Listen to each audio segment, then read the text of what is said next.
Bonjour, bonjour, c'est Kestaro. J'espère que vous allez bien, que vous avez passé un bon Noël, que vous avez été gâtés si vous le souhaitez. Voilà, j'espère que vous passez des bonnes fêtes de fin d'année. Donc aujourd'hui, on se retrouve pour la guidance hebdomadaire sur ce que cette personne pense. On va aller aujourd'hui voir plutôt ce que cette personne pense à vous, si il ou elle pense à vous, comment. Voilà. Donc pour rester un petit peu dans les énergies, fêtes de fin d'année, Noël, etc., je vous ai pris 3 cartes voilà, qui font un petit peu penser à ça. Donc en premier, vous avez le nœud. En deuxième, la chandelle ou la bougie. Et en troisième, la botte. Alors, vous pouvez mettre la vidéo en pause si vous voulez pour faire confiance à votre intuition. Vous pouvez choisir soit le dessin qui vous appelle, soit le numéro. On a le 59, le 47 ou le 20. Ça peut être aussi une manière de choisir. Si plusieurs tas vous appellent, il y a peut-être un message à recevoir. Et puis voilà, donc je vous dis à tout de suite pour votre guidance. Aujourd'hui, cette vidéo est en partenariat avec Présage, la première application de voyance française créée en 2016. Donc Présage, c'est une petite équipe d'une dizaine de voyants qui sont triés sur le volet et qui vont répondre à toutes vos questions. Les réponses sont toujours de vive voix et sous 24 heures. Et puis en plus, vous gardez l'historique de vos échanges. Vous pouvez aussi demander des consultations au téléphone ou en visio avec le voyant de votre choix. Et ce dernier vous rappellera dans l'heure. Voilà. Enfin, sachez qu'en cliquant sur le lien et en téléchargeant l'application, vous soutenez directement la chaîne et mon travail. Bienvenue à vous qui avez choisi le premier tas, le nœud. Du coup, on va aller voir les énergies de la relation comme d'habitude pour voir si ça résonne. Si ça ne résonne pas, c'est peut-être que ce tas n'est pas pour vous. Dans ce cas-là, vous pouvez aller en voir un autre. Et puis bien évidemment, c'est une guidance générale. Donc si tout ne résonne pas, c'est normal. Si vous souhaitez approfondir, je propose des guidances privées, soit sur l'application Présage qui est partenaire de cette vidéo, sur laquelle je vous rappelle dans l'heure, soit via mon adresse mail. Du coup, on va aller voir ce qui se passe entre vous. On va aller voir du côté de l'autre personne et puis de votre côté. Alors.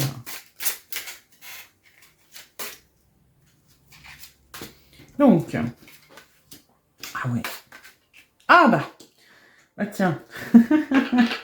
Un petit peu le contraire. Alors, la personne à laquelle vous pensez est plutôt... Alors, dans la séduction. Dans la séduction, alors certes, peut-être des fois un petit peu maladroite, parce que on est énormément porté par ses émotions. Il y a peut-être pour vous des espèces d'incompréhension, c'est-à-dire des pas en avant, des pas en arrière, des trucs qui sont pas très logiques parce que c'est très spontané, c'est très instinctif. Ça peut être, hop, aujourd'hui on est super proche, je te pose la main sur l'épaule, je te fais des sourires, je te lâche pas du regard, et puis le lendemain, on ne sait pas pourquoi, la personne, elle est aux abonnés absents, on n'en entend plus parler, parce qu'il y a un côté très impétueux, très fougueux, très maladroit, un peu dans les énergies du cavalier de bâton. Ça peut être quelqu'un qui peut-être parfois on fait des caisses, qui noie un petit peu les trucs, et il y a de l'attirance clairement, mais les signaux sont pas très clairs. Et du coup, de votre côté, alors soit vous avez mis de la distance, soit moi j'ai plutôt des gens qui se protègent énormément. C'est-à-dire que les chauds froids, les j'avance, je recule, je fais un pas en avant, j'en fais 8 en arrière, je te fais croire que, et puis après je suis pas forcément sympa. Eh ben vous savez plus. Donc qu'est-ce que... Alors, ça veut pas dire que vous êtes forcément froid ou froide, que vous êtes distante, que vous êtes désagréable. Pour moi c'est juste que au niveau émotionnel on se protège. C'est-à-dire que on ne sait plus trop quoi croire. Ça, c'est difficile à dire. On ne sait plus trop quoi penser, on ne sait plus ce que l'autre veut. Du coup, on est un petit peu... on rentre dans notre coquille et on peut donner le change ou pas. C'est-à-dire qu'il y en a peut-être certains d'entre vous qui restent cordiaux sur la déconnade, etc., mais qui n'ouvrent pas l'émotionnel. Et il y en a peut-être une partie d'entre vous qui mettent volontairement de la distance parce que on n'arrive pas à cerner ce truc-là, cette espèce de poney qui est parti au galop, on ne sait pas trop comment. Donc, nous, on veut se protéger, on ne veut pas souffrir. Voilà. Du coup, on va aller voir ce que cette personne pense réellement. Si il ou elle pense à vous et comment. Alors,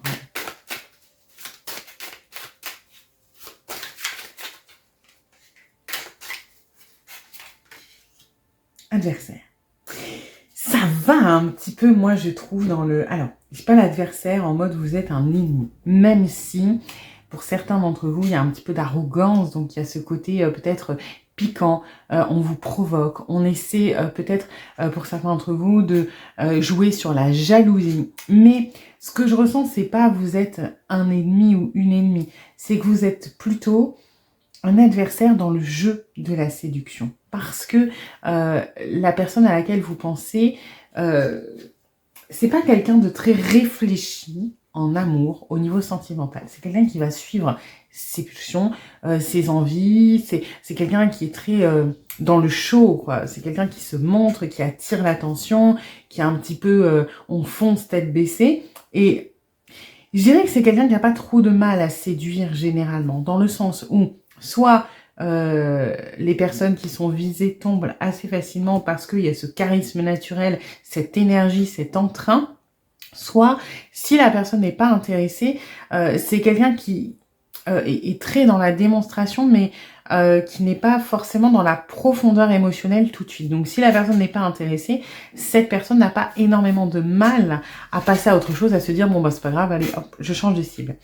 Avec vous c'est différent parce que on peut pas forcément passer à autre chose et puis vous résistez. Donc, parce que vous vous protégez. Donc, c'est cette notion-là d'adversaire que j'ai de...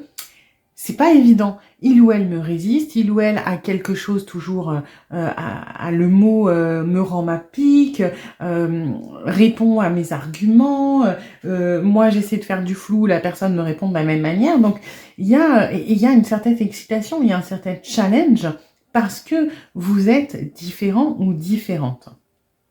Maintenant, on va voir, je ne pense pas que ce soit que ça, parce que pour moi, cette personne, voilà, si il n'y a pas de répondant en face, ou si, voilà, il y a vraiment, la personne n'est pas intéressée, la personne à laquelle vous pensez n'a pas spécialement de mal à passer à autre chose, vous voyez. Donc, mais là, c'est différent.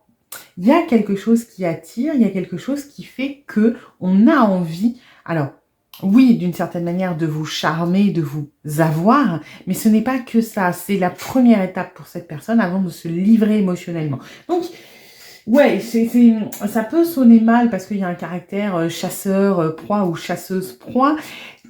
Ça fait partie des énergies, on ne va pas se mentir. Maintenant, ce n'est pas que ça. Alors, ensuite, qu'est-ce qu'on a d'autre ?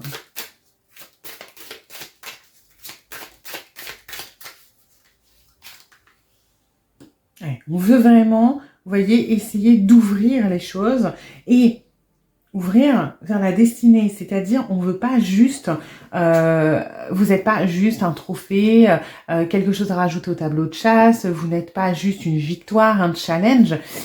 Il y a de la résistance et c'est ce qui intéresse cette personne. Il y a le fait que vous soyez pas facile à aborder, à séduire, que vous ayez de la répartie, que vous soyez un petit peu inaccessible. Ça joue dans l'attirance. Par contre, ça ne joue pas dans la projection. La projection, c'est qu'on veut plus loin quand même, hein.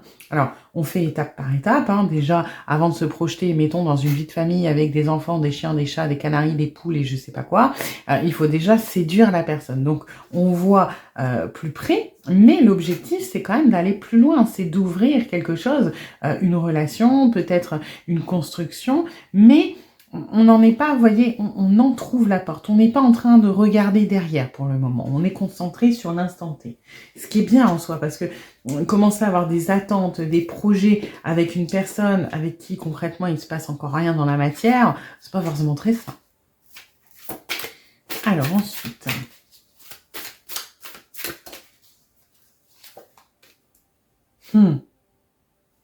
Ouais. Alors, on essaie, et je pense que c'est pour ça qu'il y a de la frustration, c'est qu'on essaie de provoquer un effet miroir. Pour moi, cette personne connaît assez bien les ficelles de la séduction. Alors, ça peut être inné, ça peut être parce que c'est quelqu'un qui est voilà, qui aime bien séduire les autres et qui a tendance à être dans le flirt assez facilement. Mais on est sur quelqu'un, les gros chaud-froid, les gros j'avance, je recule. Alors, il y a une part qui est instinctive, c'est vrai, hein, l'attirance fait que la personne va se rapprocher, peut avoir des gestes, peut avoir des paroles, etc. Mais on a aussi, inconsciemment ou consciemment, si je fais un pas, si j'entre dans la séduction, normalement, par mimétisme, par effet miroir, la personne devrait faire de même. Effectivement, si je dis à quelqu'un « j'aime bien tes chaussures », la personne, naturellement, va répondre quelque chose du genre « Ah, merci, c'est gentil, moi j'adore ton sac ». Vous voyez ce que je veux dire? C'est un truc humain et assez normal de voilà, tu me fais un compliment, je te fais un compliment, tu me grattes le dos, je te gratte le dos. Donc si je fais un pas vers toi, bah, t'es censé faire un pas vers moi. Donc si je te montre que tu me plais, si je te séduis, t'es censé rendre.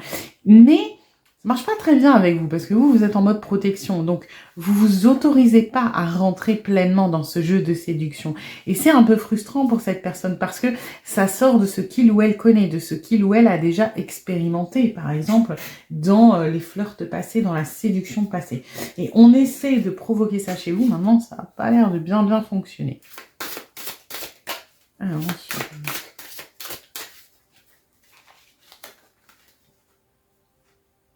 Ouais, d'où la déception. Mais c'est pas une déception où la personne, elle est abattue, elle est au bout de sa vie et c'est la fin du monde.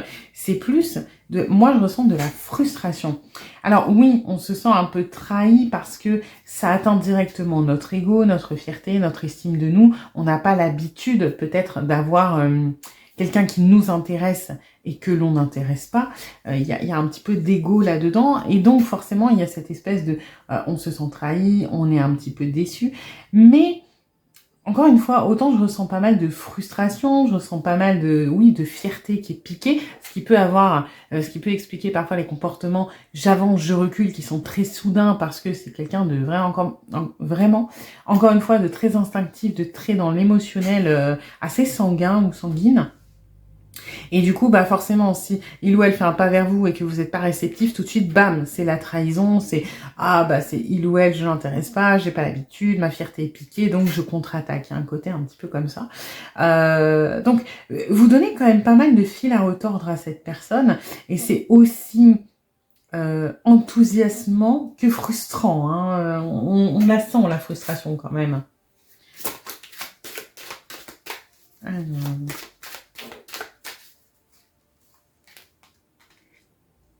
ah, en plus, il y a de la jalousie. Il y a de la jalousie, il y a de la... C'est vrai qu'il y a une histoire un petit peu d'ego et de fierté. Alors, est-ce que c'est vrai? Est-ce qu'il y a vraiment quelqu'un qui vous tourne autour? Ou est-ce que c'est cette personne qui justifie le fait que vous ne semblez pas intéressé par le fait de... vous êtes peut-être en relation ou en train de draguer quelqu'un d'autre, etc. C'est possible aussi. Toujours est-il que, visiblement, on estime qu'on a de la concurrence. Et ça nous plaît pas beaucoup. Hein. Parce que, mine de rien, cette personne peut avoir un côté un petit peu arrogant, etc. Mais c'est une personne qui manque pas mal de confiance en soi, hein, quand même. Donc, on est dans le show, dans le je me montre, j'attire l'attention. Mais en profondeur, c'est quelqu'un de très vulnérable, qui a énormément de mal à laisser baisser les barrières, qui a du mal à se livrer et qui a tendance à se remettre un petit peu en question, etc. Même si ça n'en a pas l'air. Donc, voilà, on se pose beaucoup de questions sur vous et puis ça... ouais, c'est vraiment un tourbillon émotionnel pour cette personne. Hein. On est un petit peu dans le... il y a des comportements que je trouve un peu excessifs, mais parce que c'est sa manière de fonctionner. C'est quelqu'un qui n'est pas forcément à l'aise avec son émotionnel, qui n'est pas forcément aligné, qui n'est pas forcément dans l'accueil de ses émotions, qui a tendance à se laisser un peu submerger. Et du coup, on a des réactions un petit peu excessives de chaud-froid, j'avance, je recule, je suis en colère, voilà. Donc... voilà, c'est autant le bazar dans sa tête que visiblement ce qu'on vous fait vivre au quotidien au niveau des gestes. Hein. On va aller voir ce qu'on a d'autre avec le tarot. Alors.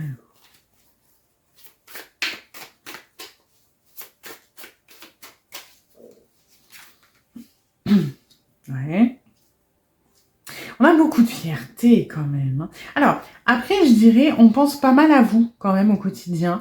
Alors, on n'est pas au stade obsessionnel, c'est plus comme c'est quelqu'un de très émotionnel, ça va être ponctuel par rapport à des moments précis. C'est-à-dire, je sais pas, on vous voit, on vient de vous parler, bon bah voilà, ça s'est bien passé ou mal passé. On va soit être heureux ou heureuse pendant un quart d'heure, soit on va faire du boudin pendant un quart d'heure. Si c'est du boudin, ça va durer un peu plus longtemps parce qu'il y a de la fierté, mais c'est assez ponctuel. Alors oui, il y a des pensées parasites de temps en temps au niveau de la journée, mais on n'est pas au stade obsessionnel, hein, on va pas penser à vous tous les soirs avant de s'endormir, on pense à vous régulièrement, mais alors, on pense à vous régulièrement de manière consciente et de manière parasite, hein. Il y a un peu des deux, des fois on a envie de penser à vous, donc on pense à vous. Mais on est quand même beaucoup dans la fierté. On veut pas baisser la garde, hein. On veut pas baisser la garde, on est un petit peu dans la mauvaise foi. C'est-à-dire que voilà, si ça fonctionne pas, si ça n'avance pas, c'est parce que c'est votre faute. C'est vous, de toute façon, vous êtes intéressé par quelqu'un d'autre. Et puis vous n'êtes pas réceptif ou réceptive, alors que je comprends pas. Normalement, moi, je sais séduire les gens, je sais comment les approcher, mais là ça marche pas. De toute façon, je suis sûre qu'il ou elle est intéressé par quelqu'un d'autre.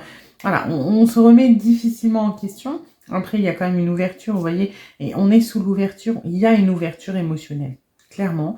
Il y a une envie de plus, mais ouverture. On n'est pas du tout, encore une fois, à la projection, à la construction.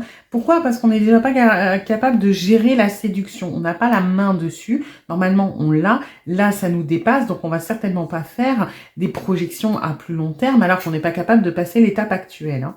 Et en soi, ça, c'est assez sain, c'est assez raisonnable, hein. On aimerait quand même arriver à quelque chose d'un peu plus stable, d'un petit peu moins montagne russe. On ne sait pas énormément comment faire. Ouais.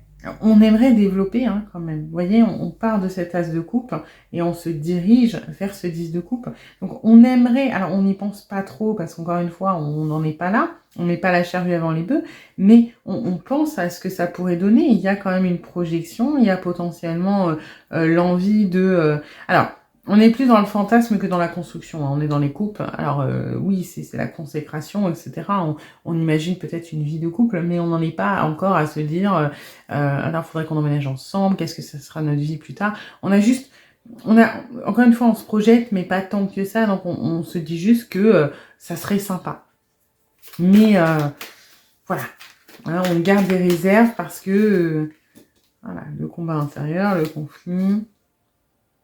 J'ai l'impression qu'on a du mal à se mettre, ça je l'ai déjà dit, mais ça ressort encore une fois, on a du mal à se mettre en vulnérabilité parce que on se dit que si on baisse la garde, si on donne trop, on a peur que ça nous retombe dessus, on a peur que ça nous fasse du mal, on a peur d'être le dindon de la farce, parce qu'encore une fois, il y a beaucoup de fierté chez cette personne. C'est sa carapace, c'est sa manière de se protéger, derrière la fierté, derrière l'ego un petit peu, et on pense à vous, on se laisse aller à des choses un petit peu plus tendres, mais c'est vrai que dès que ça va un petit peu trop loin, tout de suite on est oula, il faut que je garde ce qui est à moi parce que oui, j'ai envie de donner, j'ai envie d'être dans la profondeur, mais je n'en suis pas capable parce que j'ai peur que ça me retombe dessus. Donc voilà, un petit peu mitigé. Mais bon, il y a tout le potentiel pour que ça avance. Après, c'est très maladroit. On va aller voir les messages de cette personne. Non, je réponds par la négative car il y a encore des choses à travailler par rapport aux interrogations. Ma réponse pourrait bien changer d'ici quelques temps si les conscientisations sont là et que nous avons avancé.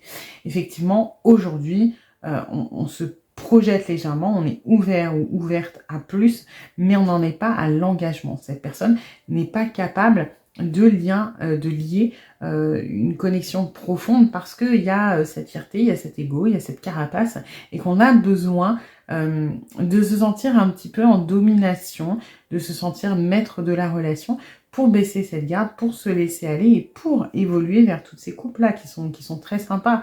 Mais aujourd'hui, on est trop sur la défensive, on est un peu trop dans la stratégie pour vraiment aller vers quelque chose de simple et voilà et d'ouvert. On en prend la direction, mais on n'en est pas encore à ce stade. Et je pense à toi. Même si je ne suis pas avec toi, tu es très souvent dans mes pensées. Je pense à toi à tout moment de la journée. Ton image s'impose à moi et fait vibrer mon cœur et j'aime beaucoup cela. Effectivement. Après, pour moi, on n'est pas du tout sur quelque chose de bloqué. On est sur quelque chose qui a besoin de temps. On est sur une personne qui a besoin un petit peu de grandir dans ce lien, de baisser la garde, de prendre confiance. C'est quelque chose qui peut se mettre en place, certes lentement, mais de manière pérenne dans le temps. Voilà, il faut pas non plus voir en négatif. On est sur sur la défensive, mais sur quelque chose qui peut moi, évoluer de manière assez sympa quand même, hein. C'est question de temps. Alors après, attention, encore une fois, on est dans une guidance générale, au cas par cas, c'est à voir, parce que si ça fait genre 2 ans que vous êtes dans cette histoire de j'avance, je recule, je suis sympa, je suis un peu dans les pics, je me décide pas, bon, voilà, il faut peut-être se poser des questions. Si vous êtes dans une relation naissante, dans un jeu de séduction qui est assez récent, sachez que ça va prendre du temps et que ça peut complètement se débloquer. Après, voilà, vous ne pouvez pas faire le travail à la place de cette personne, hein. Et là, on est sur 2 personnes qui manquent de confiance en l'autre, pas pour les mêmes raisons. Vous êtes un petit peu, vous êtes méfiant et vous avez raison. Cette personne se protège également, donc forcément, il y a des moments où ça peut durer longtemps. Voilà. Sur ce, j'espère que cette guidance vous aura plu, vous aura un petit peu aidé. Si c'est le cas, n'hésitez pas à liker, à partager, à vous abonner et à commenter. Et puis, je vous dis à bientôt pour une nouvelle guidance. Bienvenue à vous qui avez choisi le deuxième tas, la bougie. Alors, on va aller voir comme d'habitude les énergies de la relation pour voir si ça résonne. Si ça ne résonne pas, c'est peut-être que ça n'est pas pour vous. Dans ce cas-là, vous pouvez aller en voir un autre. Et puis, bien évidemment, comme d'habitude, il s'agit d'une guidance générale. Donc, si tout ne résonne pas, c'est normal. Et puis, si vous souhaitez approfondir, je propose des guidances privées, soit sur l'application Présage, qui est partenaire de cette vidéo, sur laquelle je vous rappelle dans l'heure, soit via mon adresse mail. Alors, on va aller voir un petit peu ce qui se passe du côté de la personne à laquelle vous pensez et de votre côté.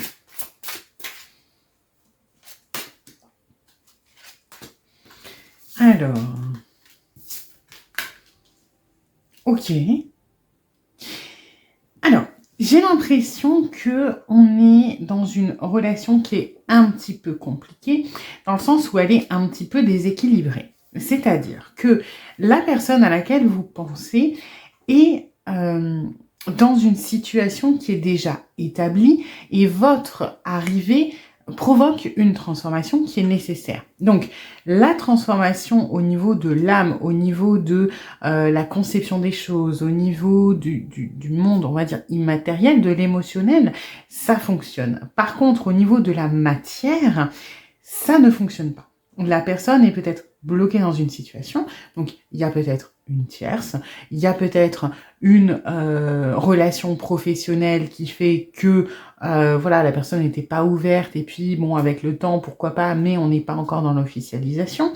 Il y a peut-être une situation qui est bloquée par rapport, alors tous les facteurs peuvent être bloquants en soi, ça peut être de la distance, ça peut être une différence d'âge, ça peut être une différence de religion, d'origine, ou voilà. Il y a, en tout cas, cette personne n'était a priori peut-être pas ouvert ou ouverte ou disponible à une relation, par rapport à une relation, et même si l'état d'esprit, la volonté, l'envie ont commencé à changer, dans la matière, ça ne change pas. Et vous, on est un petit peu sur je m'obstine, j'y vais, mais je commence à m'essouffler, je commence un petit peu à être moins dans la compréhension. Parce que c'est, bon, effectivement, la compréhension, c'est quelque chose de bien, mais quand on est trop dans la compréhension et qu'on s'oublie et qu'on se sacrifie, c'est pas forcément bon non plus. Et là, du coup, on se sent un petit peu, pas forcément soutenu, pas forcément suivi, on se sent un petit peu seul et on endure, et c'est fatigant. Voilà ce que j'ai pour la relation en elle-même. Du coup, on va aller voir si cette personne pense à vous et comment.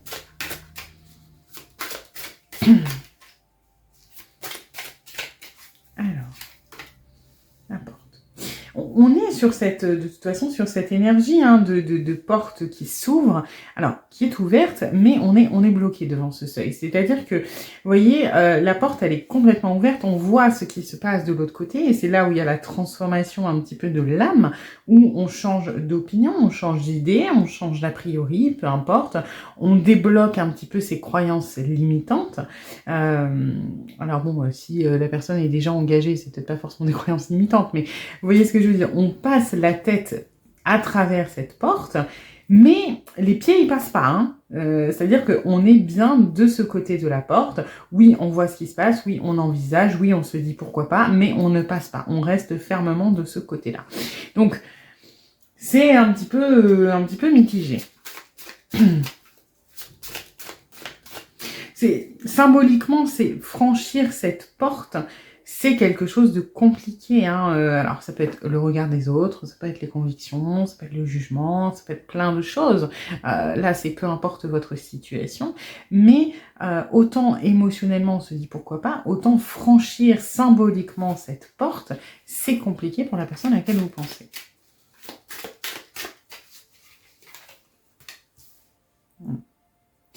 J'ai l'impression qu'on se... Alors, je la reçois en deux énergies différentes. C'est-à-dire, il y a une part de cette personne qui quand même se dit que si on arrive à changer d'état d'esprit, vous êtes peut-être différent. Il y a une autre façon de voir les choses. On se dit que c'est peut-être destiné, qu'il fallait que ça arrive, que... Voilà.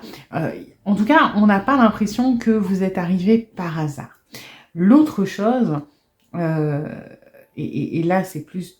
Il y a même 3 énergies. La deuxième est un peu plus négative. C'est qu'on a tendance, dans cette clairvoyance, à être un petit peu dans les énergies de projection. On cherche à anticiper, à trop voir, à trop regarder les détails, à trop essayer d'anticiper, à trop vouloir contrôler. Parce que la clairvoyance, la médiumnité, tout ça, ce sont des choses très positives quand elles servent de conseil, quand elles servent d'accompagnement. Par contre, si c'est pour avoir le contrôle sur les choses, essayer d'anticiper pour organiser le futur, c'est tout de suite moins constructif. Finalement, d'accord? Et là, c'est un petit peu ça, c'est qu'on n'utilise pas cette capacité qu'on a à prendre du recul à bon escient. Parce que là, c'est plus du domaine du parasite. Parce que si demain, voilà, vous voulez savoir, par exemple, l'évolution avec une personne, on peut regarder, ça peut vous donner des conseils. Vous avez bien sûr votre libre arbitre, vous pouvez essayer d'agir pour changer l'évolution qui est en train de se dessiner. Par contre, si le but, c'est de savoir qu'est-ce que je dois dire pour provoquer telle réaction, qu'est-ce que je dois faire, qu'est-ce que cette personne va dire et va faire pour que je me prépare psychologiquement à comment réagir, là, on est dans une sorte un petit peu de manipulation, de projection et qui n'est pas constructive parce que finalement, vous n'êtes plus dans l'instant présent, vous êtes beaucoup trop dans le futur à anticiper des choses qui sont certes en train de se dessiner mais qui à l'instant T ne restent qu'hypothétiques. D'accord? Et là, on est un petit peu dans cette énergie-là, c'est-à-dire j'essaie absolument de me dire, voilà, si je franchis cette porte, qu'est-ce qui va se passer? Est-ce que on va me tomber dessus? Est-ce que ça va fonctionner pour moi? Quelles conséquences ça va avoir? Et du coup, cette espèce de volonté de se sécuriser, peut-être d'anticiper les choses, va finalement devenir un poids, va devenir une source de stress, va devenir quelque chose d'anxiogène parce que on va imaginer tous les scénarios plutôt catastrophes qui sont possibles et sur lesquels en plus on n'a aucune prise. Donc qu'est-ce qu'on fait? Par peur que ça arrive, par peur de l'échec, par peur des conséquences, et ben on reste sur le pas de cette porte. Alors que finalement, si on l'avait franchi en se disant on verra ce qui se passe, et ben on serait déjà de l'autre côté. Donc voilà. Et la troisième énergie que j'avais, je l'ai oubliée. Voilà, donc c'est que c'était pas forcément très très important. Alors ensuite, hop, si ça me revient, je le dirai, mais c'est parti. Alors, hop, j'en avais une qui à sauter. L'effet miroir. Alors, là, dans l'effet miroir, on n'est pas spécialement par rapport à vous, par rapport à la relation, on est plus dans cette histoire de action-réaction, conséquence, acte-conséquence. Et donc, on se dit, si je fais quelque chose, ça va me retomber dessus. On est dans une notion un peu... tordu, un peu vicié du karma. Je ne sais pas si vous avez compris ce que je sais dire. C'est comme si on se disait, si je franchis cette porte, la foudre va forcément me tomber sur la tête. Si je fais ça, alors je vais devoir assumer les conséquences de mes actes. Mais il y a un côté très dramatique, très fataliste par rapport à ça que je ressens.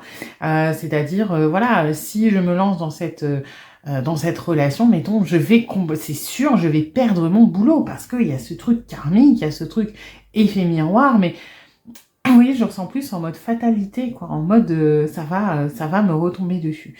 Alors que c'est vraiment purement influencé par cette histoire de pré-anticipation qui est complètement, oui, qui est complètement disproportionnée, qui est complètement subjective et qui n'est pas du tout la réalité des choses. Alors peut-être que bien évidemment il y a des enjeux, d'accord, mais qui sont beaucoup moindres que ce que cette personne se représente. Bon, ok. Alors ensuite...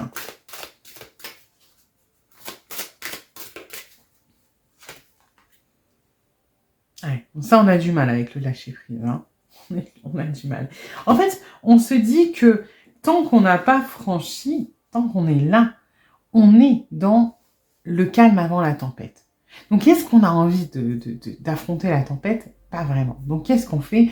On reste au seuil de cette porte. Parce que, finalement, on est déjà convaincu que ça va mal se passer. Enfin, que ça va se passer. Pas forcément avec vous, mais que les conséquences vont nous tomber dessus. Donc, on est un petit peu dans le...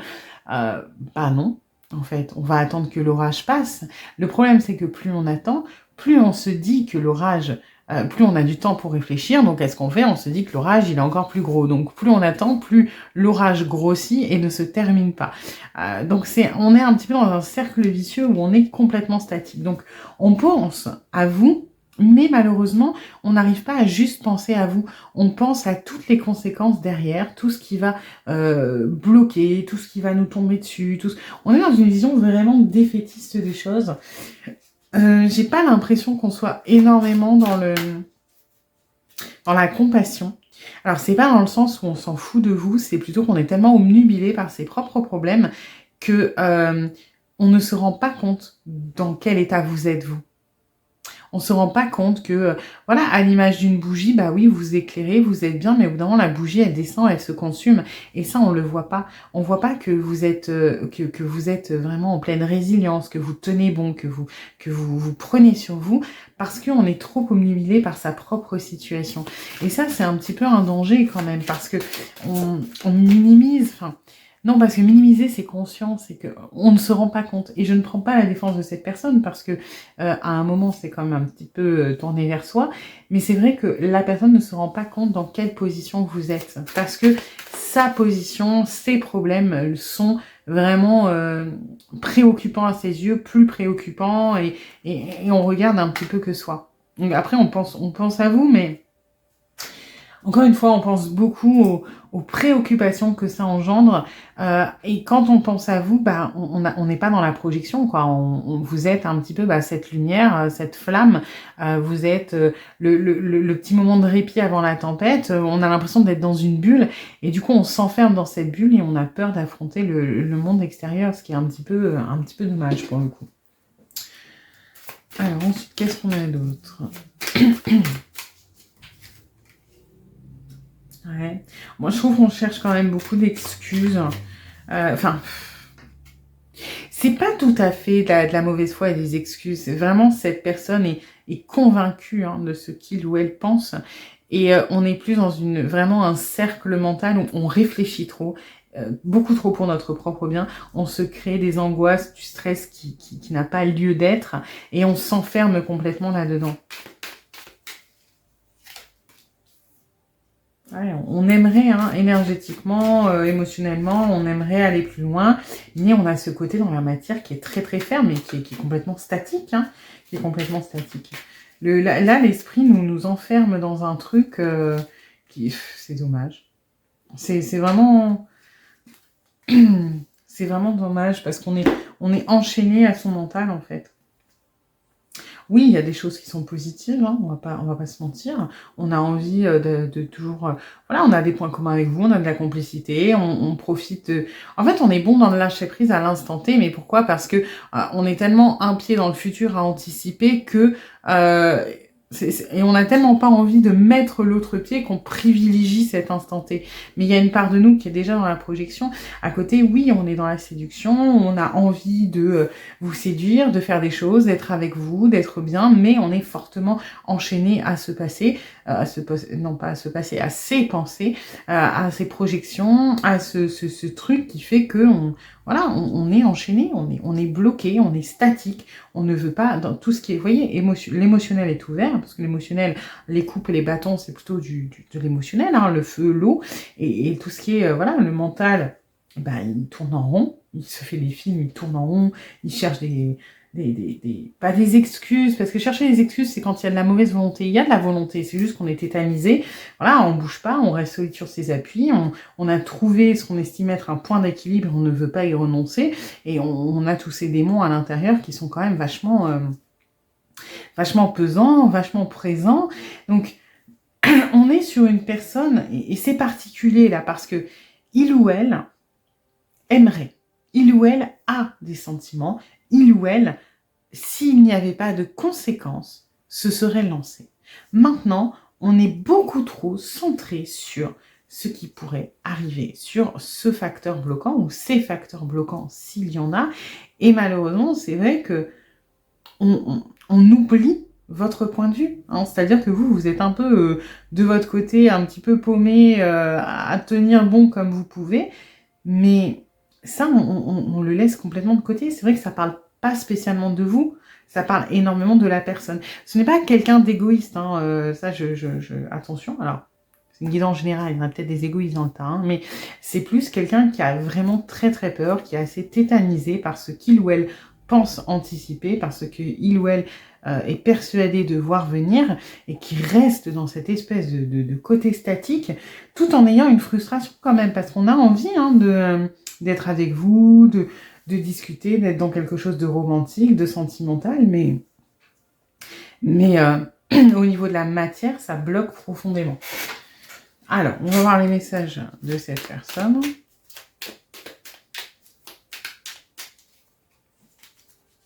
Besoin de réfléchir. J'ai besoin de prendre du recul, et on est en plein dedans, hein. On prend du recul, mais on en prend trop.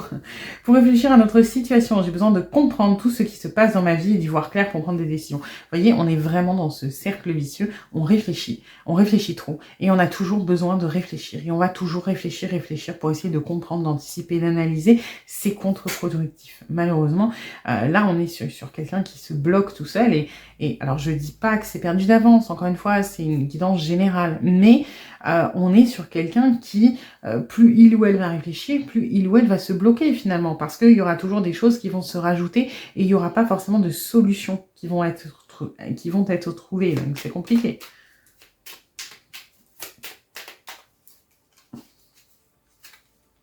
Prisonnier de ma vie, ben voilà.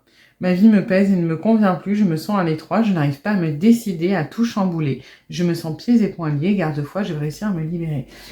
Et c'est ce qu'on avait un peu depuis le début. On a cette métamorphose de l'âme, de l'émotionnel, peut-être des croyances. Vraiment, au niveau émotionnel, cette personne a déjà changé, s'est déjà libérée de certaines choses, mais on n'arrive pas à aller jusqu'à l'aboutissement dans la matière, à perdre des choses, à changer des choses qui nous sont confortables, qui sont notre quotidien, qu'on a peut-être aussi durement acquises, parce que, voilà, hein, chaque cas est spécifique, mais si on parle d'une personne, par exemple, où il y a une tierce, une personne qui est mariée depuis, je sais pas, 15 ans, qui a des enfants, et qui ne s'attendait pas à avoir un coup de cœur pour quelqu'un, même si aujourd'hui c'est accepté de, bah écoute, moi je pensais pas pouvoir tomber amoureux de quelqu'un d'autre, bon, je commence à accepter que quelqu'un d'autre me fait voir les choses différemment, pour autant, est-ce que je suis prêt à tout plaquer, à abandonner ce que je connais, ce que j'ai construit, j'ai eu ma maison, j'ai élevé mes enfants, ils sont encore petits, est-ce que je suis prêt à changer tout ça? Non, parce qu'il y a trop de conséquences, parce que, voilà, peut-être que je vais me fâcher avec mes enfants, peut-être que ça sera plus pareil, peut-être que les gens vont me juger, ma famille va pas comprendre, tout le monde adore la personne avec qui je suis, vous voyez? Donc, on est prisonnier dans la matière. Émotionnellement, on a déjà fait ce cap. Pareil, s'il s'agit d'un travail, par exemple. On a peut-être galéré des années et des années pour avoir une carrière, pour avoir un poste, et on s'était dit jamais je tomberai amoureux d'un collègue ou d'une collègue. Vous êtes arrivé et aujourd'hui, on a peur pour son poste. voyez? Donc, il y a, pour moi, on n'est pas sur quelqu'un qui cherche des excuses, on est sur quelqu'un pour qui il y a des enjeux réellement.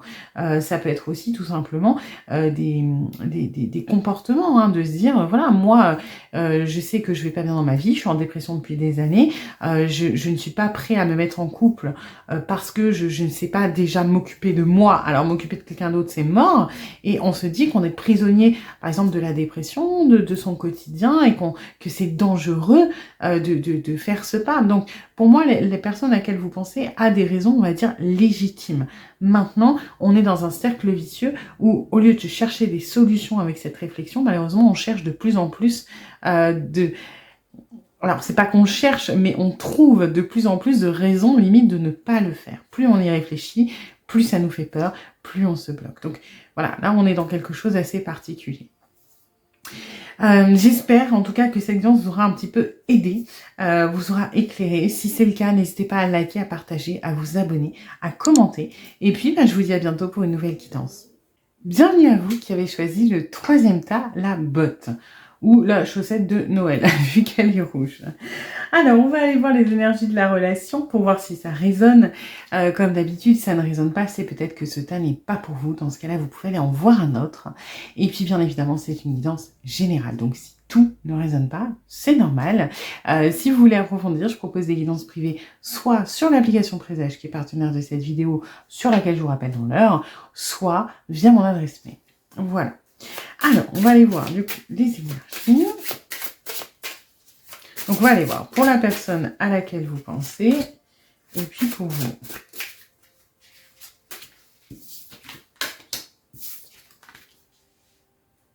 Ok, bon alors là, on est sur 2 personnes un petit peu amochées.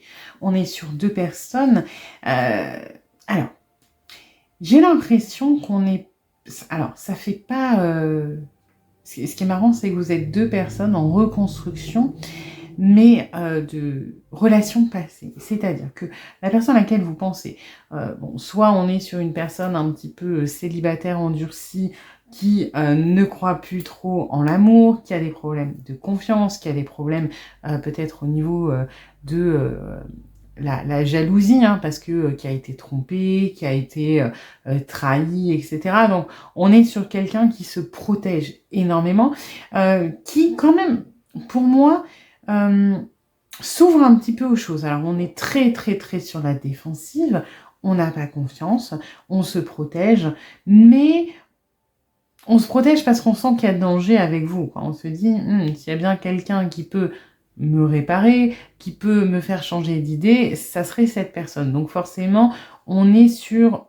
Voilà, on n'est pas rassuré. Hein. Vous, on est plutôt sur... alors, pour moi, en fait, ce qui est compliqué, c'est que vous avez tous les deux vécu des relations compliquées et vous rejetez ça sur, on va dire, la relation actuelle. J'ai pas forcément d'indication au niveau du stade de la relation. C'est-à-dire que vous pouvez être en couple, vous pouvez être en crush, vous pouvez être en triangulaire, en peu importe, d'accord, à stade avancé ou pas. Vous pouvez connaître la personne depuis très peu de temps comme depuis longtemps. Moi, ce que j'ai l'impression, c'est que pour tous les deux, le poids du passé s'invite dans votre relation. Là, on est sur quelqu'un qui manque de confiance, on est sur quelqu'un qui a du mal à lier un lien profond, à s'ouvrir émotionnellement, à baisser la garde. Et vous, on est plutôt sur quelqu'un, alors qui a peut-être été trahi aussi, hein, qui a peut-être été bafoué, etc. Le pourquoi n'est pas forcément très important chez vous, parce que vous, on est dans le... là, on se protège et là, on se défend. Ce n'est pas la même chose. Je ne sais pas si vous saisirez la nuance. Là, on se protège, donc on monte des murailles. Vous, on se défend. Et dans cette notion de défense, il y a un petit peu le côté de... On peut attaquer ou on peut rendre coup sur coup. C'est-à-dire que si la personne, mettons, a un problème de confiance, va faire un pas en arrière, vous avez tendance à être dans le « je fais pareil ». Voilà, il ou elle ne m'a pas écrit parce que peu importe, et ben moi je fais pareil. Parce que moi, mon système de défense, c'est un petit peu l'anticipation et potentiellement l'attaque. C'est-à-dire, voilà, je sais pas, j'ai été trahi dans le passé et une personne un jour m'a dit ça. Là, je reconnais un petit peu ce discours. Alors, qu'est-ce que je fais? Bam, au lieu de me rentrer dans ma coquille, ce que je vais faire, c'est tout de suite, je vais me défendre. Je vais peut-être être un peu piquante. Je vais, voilà, on est sur deux personnes qui se protègent énormément, mais pas de la même manière. Là où ici, encore une fois, on se protège, c'est-à-dire qu'on est dans le retrait, on est dans la passivité, on est dans le recul. Vous, on est, je vais pas dire dans l'agression parce que c'est pas de la méchanceté, c'est pas, vous êtes pas méchant, mais on est plus dans le, je me protège en défendant. Vraiment, je sais pas si c'est clair comment je le raconte, mais pour moi, c'est clair. Voilà. Comment dire? Bah, par exemple, vous voyez une mère. Une mère, vous imaginez un chat qui a des petits. Vous voyez, elle va défendre ses petits. C'est-à-dire que elle ne va pas attaquer d'elle-même, mais si c'est nécessaire, elle va attaquer. Il y a une notion de mouvement. Alors que ce chat, si juste il voit il n'y a pas de petits en danger, etc., et que il ou elle a peur de quelque chose, dans se protéger, il va peut-être se mettre en boule quelque part. Il va pas chercher à combattre. Voilà la différence. Je sais pas si c'est plus clair, mais la nuance est importante parce que on n'est pas du tout dans les mêmes énergies, même si la cause est un peu similaire. Et le fond du problème, c'est que vous avez tendance tous les deux à répercuter des blessures du passé sur l'autre. Mais c'est juste que vous le faites pas de la même manière. Bon, alors on va voir du coup si cette personne pense à vous et comment. Nadia. Ok. Alors, c'est positif et c'est négatif d'une certaine manière. Parce que finalement, bon, Nadir, c'est pas une carte très positive. Hein. Ça parle de ténèbres, de néant, de chute, de folie, de choses comme ça. Vous voyez, on a ce néant qui est très prononcé. Et alors, pourquoi je dis que c'est positif? Parce qu'il y a cette petite lumière. Ok? Et c'est vous, la petite lumière. C'est comme si cette personne avait peur, et c'est pour ça qu'il ou elle se protège, de tomber là-dedans, d'avoir cette chute, de perdre pied, de perdre son émotionnel, d'être sans défense, vous voyez, d'être complètement perdu là-dedans. Soit, en fait, je le ressens de deux manières différentes, c'est que cette personne a peur de devenir ce petit point perdu dans toute cette obscurité en tombant amoureux, en se liant, en baissant ses barrières, et d'un autre côté, cette personne n'est pas remise de sa relation passée, donc est déjà dans ce néant, et vous perçoit comme cette lumière, comme un point d'en sortir. Je sais pas si c'est... Décidément, il est pas évident à expliquer ce tas. Mais donc c'est négatif comme c'est positif. C'est-à-dire que autant c'est effrayant, mais d'un autre côté, vous êtes un petit peu cet espoir de s'en sortir. Et en gros, d'une certaine manière, on ne veut pas retourner là-dedans. D'accord? On ne veut pas reperdre, on ne veut pas se retourner dans cette obscurité, mais il y a quand même une certaine intelligence de se dire qu'on y est encore. Et donc, oui, on ne veut pas retomber plus profond, mais il y a peut-être une échappatoire, et que cet échappatoire peut passer, alors attention, vous n'êtes pas le sauveur, hein, mais que cet échappatoire peut passer par ce lien émotionnel avec vous. Voilà, c'est mitigé. Alors ensuite... Jalousie. Bon, bah ça, c'est pas étonnant dans le sens où, je sais plus si je l'ai dit en introduction, des problèmes de... c'était dans un autre tas, mais juste cette énergie, manque de confiance en l'autre, donc effectivement jalousie. Mais pas jalousie possessivité, tout simplement jalousie un petit peu maladive. Je crois que ça s'appelle la jalousie verte. Il me semble qu'il y a des couleurs pour la jalousie, je me rappelle plus. Mais il y a ça qui m'est venu. Celle où c'est vraiment du manque de confiance en l'autre. Mais encore une fois, c'est pas contre vous, c'est plus des répercussions du passé qui arrivent sur la jalousie de je n'ai pas confiance en l'autre, je n'ai pas confiance en les relations amoureuses, je n'ai pas confiance en la loyauté et la fidélité. Donc, je peux mieux vous prévenir que guérir. Ce n'est pas de la jalousie, de la possessivité, de t'es à moi, tu vas pas voir ailleurs, etc. Ce n'est pas dans de la colère, ce n'est pas une jalousie passionnée, c'est une jalousie maladive. Vous voyez, vraiment d'un mal-être qui vient de quelque chose qui nous ronge, qui nous a fait du mal. ensuite.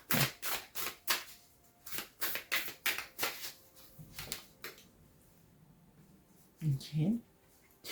Moi, ce que je ressens là, c'est qu'en fait, on a envie, alors pas de se réconcilier, mais de se lier.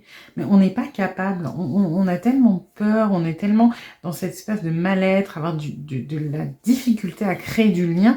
Mais c'est ce qu'on aimerait. On aimerait créer ce lien, on aimerait se rapprocher, on aimerait baisser la garde. Vous voyez, il y a une proximité où on rentre dans la bulle et dans l'intimité de l'autre, alors que cette personne se sent seule dans le néant, se sent seule avec son mal-être.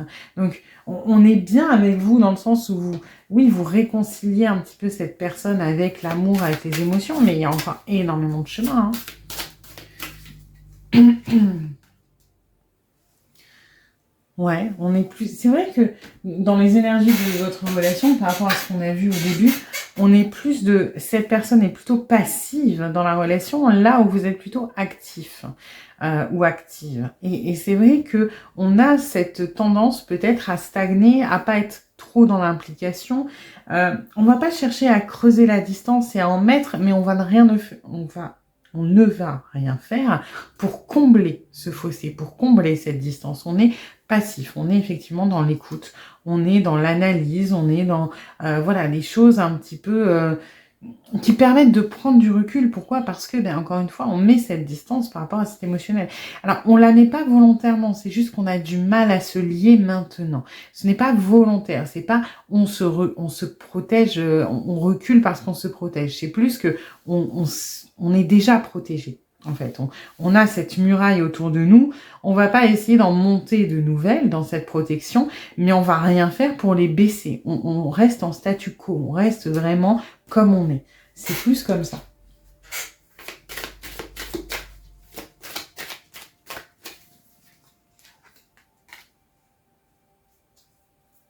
Alors, là, c'est un petit peu une petite pique. C'est que on n'a pas spécialement la capacité de baisser nos barrières et on n'a pas spécialement envie non plus de le faire. Pourquoi? Parce que cette immaturité, ce n'est pas chez nous, hein. C'est on pense qu'elle est chez vous.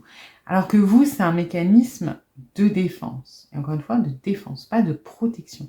Et peut-être que, aux yeux de cette personne qui ne comprend pas ce schéma, parce que là, on est plus dans quelque chose de passif, quelque chose de statique, les pics que vous pouvez lancer, il y a une certaine...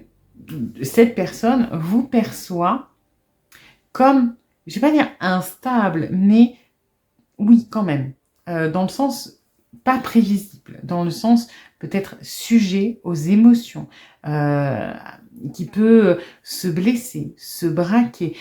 Encore une fois, c'est pas, vous n'êtes pas que ça, hein, c'est pas un portrait négatif. Mais disons que là, on est sur une personne qui a besoin de choses stables, neutres et linéaires. Et vous, visiblement, vos réactions, en étant un petit peu, c'est normal, c'est des réactions, c'est de l'émotionnel, c'est fluctuant.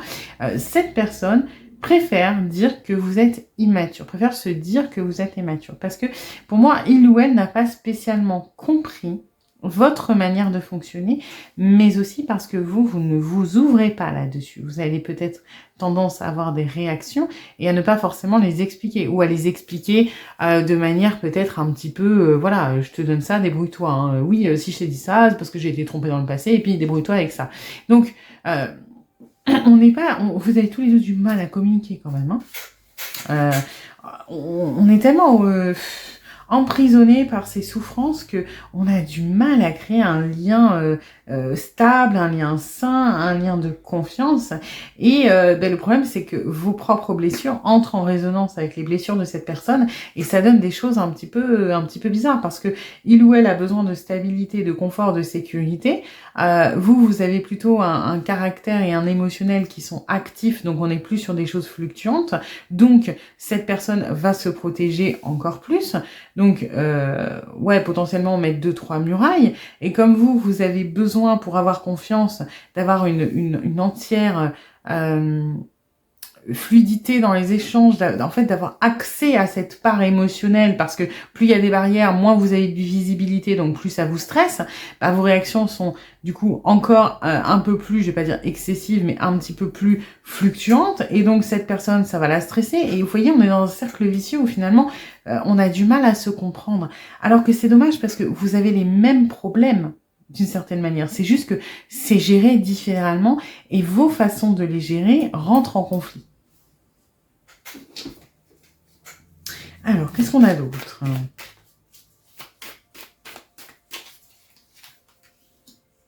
Ouais, bon, bah ça, on n'est pas, encore une fois, on est dans le statique, hein. On est dans le statique. Alors, je trouve qu'il y a quand même un petit peu, alors, attendez, hop. Ouais. Il y a un petit peu, comme vous êtes tous les deux blessés, tous les deux sur la défensive, tous les deux à gérer avec vos blessures, je trouve que vous pouvez être particulièrement peut-être critique l'un avec l'autre. Parce que vous êtes tellement à essayer de vous protéger que dès qu'il y a un petit truc, ça passe pas. Alors du moins c'est comme ça que cette personne vous perçoit, hein, parce que là on n'est pas en train de parler de vous mais plutôt de l'autre, et cette personne est pareille, c'est-à-dire que voilà, comme par exemple si vous avez une réaction émotionnelle, on va dire oui bah il ou elle est immature, vous voyez, on va avoir un jugement assez fort, assez prononcé. Pourquoi? Parce que on assimile ça un petit peu à des red flags. Moi, j'ai souffert, donc c'est comme si dès que je vois quelque chose qui peut me faire du mal ou qui ne me plaît pas ou qui est pas que j'estime être dangereux, tout de suite, je juge red flag et je me protège ou je reste en retrait.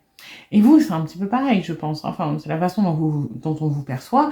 C'est que si vous voyez un red flag qui appuie là où ça fait mal, qu'est-ce que vous allez faire? Tout de suite, vous allez passer en position de défense.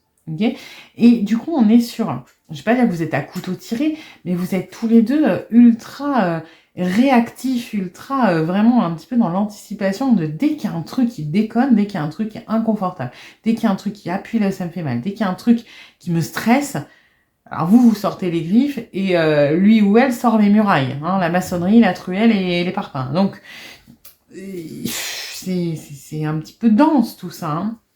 Donc, on a quand même ce jugement assez fort dans les red flags parce que il ou elle s'est mis en tête que voilà, on a souffert d'une relation, maintenant on ne veut plus ça, maintenant on veut ci, ça, on s'est fait une petite liste et c'est vrai que dès que ça sort de cette liste, c'est considéré comme dangereux. Donc, on a, c'est marrant parce qu'il y a un côté un petit peu sage, un petit peu immobile, un petit peu machin, mais au final, on est tout aussi dans l'émotionnel que vous, hein. On est dans l'excès aussi d'une certaine manière, hein. Il y a un côté intransigeant, autoritaire.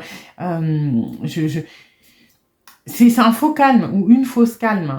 C'est-à-dire que oui, on fait genre de rien, on baisse pas la garde, etc. Mais en intérieur, c'est quand même quelqu'un d'assez strict, d'assez ferme, d'assez vraiment autoritaire, hein. Il y a une présence quand même très... c'est bizarre parce qu'il y a deux énergies. Il y a une énergie très de patience, de retrait, d'écoute, d'analyse, de machin. On ne touche pas. Mais alors, c'est psychorigide en dessous. C'est-à-dire que, ouais, on est en terrain neutre, on se protège et on bouge pas trop, tant que ça ne nous fait pas peur. Si ça nous fait peur, on se ferme. Voilà, vous pouvez être dans la défense, là, c'est on se ferme. C'est quand vraiment ça fait peur, on se ferme, on décide qu'on laisse pas passer, voilà, et puis en plus, ça va trop vite, on n'est pas prêt, et puis on est quand même dans... Moi, j'ai un petit peu une personne qui aimerait avoir plus, on va dire, de pouvoir sur vous que vous en ayez sur lui ou elle. C'est-à-dire, on aimerait que vous soyez peut-être plus vulnérable que lui ou elle. Voilà, c'est un peu cette énergie-là. Je préfère me dire que l'autre est plus dépendant de moi ou plus vulnérable que je ne le suis parce que ça me rassure, parce que comme ça, je me sens moins en danger, parce que j'ai l'impression d'avoir le contrôle, parce que j'ai l'impression de dominer les choses, de les emmener là où je veux. Bon, la réalité, c'est que vous êtes tous les deux un petit peu en train de nager parce que, voilà, votre passé prend beaucoup de place.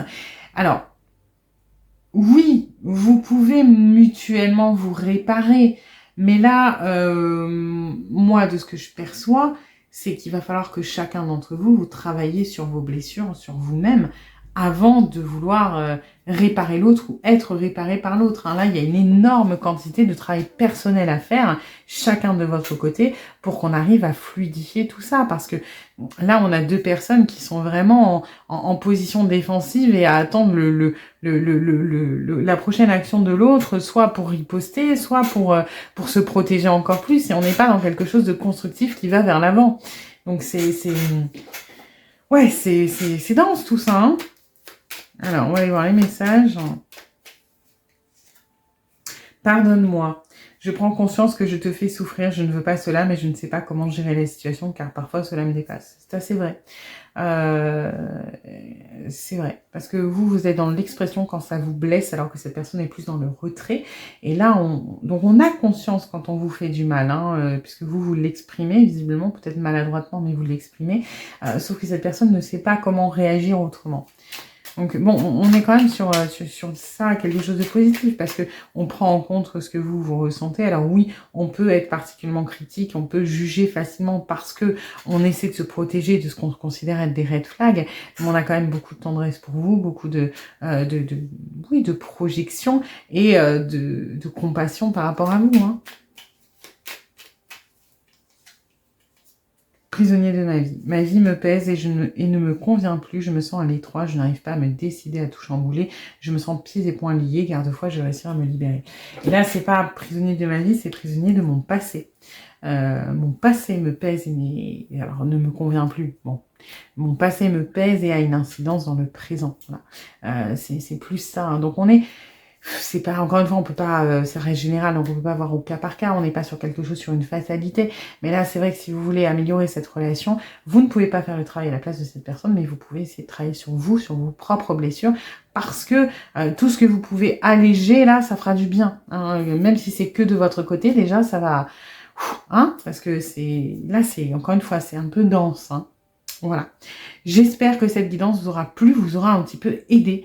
Si c'est le cas, n'hésitez pas à liker, à partager, à vous abonner, à commenter. Et puis je vous dis à bientôt pour une nouvelle guidance.